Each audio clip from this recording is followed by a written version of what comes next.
Do you know, it's really interesting that you've asked me this particular question. So how would I encourage people to um, move forward and look at spirit art as a part of their development? In my opinion, everybody who is mediumistic should try spirit art at some stage.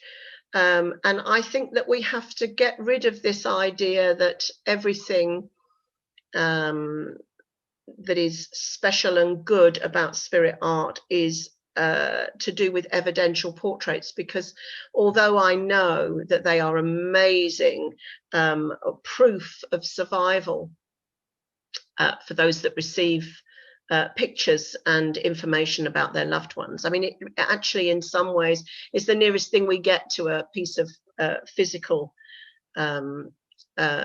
mediumship now, because we don't have so many people working on a physical level that to walk away from a demonstration with a picture and information is probably the nearest thing we get to getting something physical from the spirit world. And I believe that there is a physical power around spirit art as well, very definitely.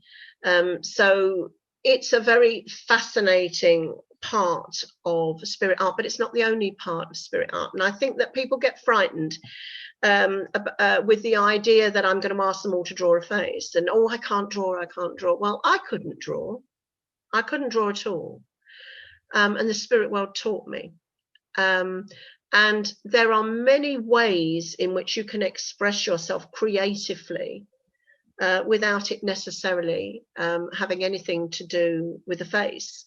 I would encourage people to draw objects that may be special to somebody. So just like when you bring through mediumistic communication, and you say this lady is bringing you a memory of something, a memory of her handbag, or a memory of a crystal ball, or a memory of a holiday in France. The only difference between those words and how they're given to the recipient is whether they're drawn or whether they're spoken. So I would encourage people to have a go at drawing landscapes that may be important to people. How lovely if you receive a wonderful message from your grandmother and a picture of your grandmother's oak tree that was in the garden. How wonderful if you get a message from your mother and her pearl necklace is on a picture. How beautiful if you receive a communication, a message, some beautiful words from the spirit world, and a landscape of some description, a beach scene or something that comes from your memory from long ago. Those things are just as evidential to people as an evidential face. Also bear in mind that lots of information is held in color, in symbol, in pattern. So how you express your mediumship onto the paper and how you explain something, that's just part of your mediumship. What's important is what you give to somebody else and how they receive it. So it doesn't matter if it's colored splashes on a piece of paper that you've flicked on with a paintbrush. Providing it's beautiful, providing it means something, providing it holds some energy, providing you as the artist can explain why you've done what you've done, then it is a communication tool. It is part of your mediumship. So take away the fear of your mediumship. Take away the fear that you can't draw, because that's the first thing. I can't draw, I can't do this. Well, if you say you can't, then you'll never be able to. If you try, you might be surprised at what you find. I know that first picture, and by the way, I still have it, that first picture that I drew of that man that stopped me when I was going to bed. That picture is nothing like the man, because I've drawn that man many times since, and I know that man very well now. That picture is nothing, but it was my first try, and it was the thing that made me feel something inside of me, that made me know that this was part of my journey.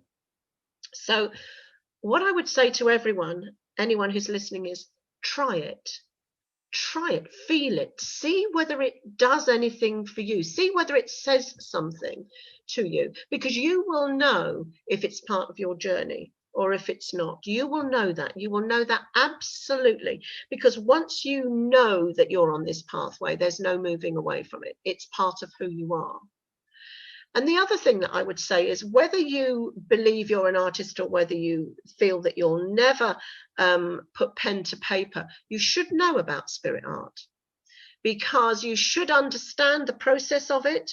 You should give it credit for what it is, because it's still a communication from the spirit world. You should respect it in the same way that you do normal mediumship, and you should be able to teach about it and share it, or your knowledge of it, to other people. Because those of you that are walking a spiritual pathway, there is no doubt at some point you'll be asked to teach. You'll be asked to share what you know with someone else. And someone like me many years ago might come into your pathway, someone who really doesn't know where they're going, but just has an idea that they might have some sort of ability. And it might be that it's your job to guide them and put them into the right place. And I may not still be around then. So find out about spirit art, try it yourself, experience it, and make your own mind up about how you feel about it. But don't just ignore it. Do the spirit world justice and give respect to the spirit world for the difficult way that they are trying to communicate with us. They are trying their best on the other side of life to get the image of a face or the image of a landscape through to the mind of the medium and onto the paper so that somebody can understand it. That is quite a remarkable feat, and I'm sure very difficult work for those on the other side of life. So give spirit art respect. Okay, thank you very much. I hope that's enough.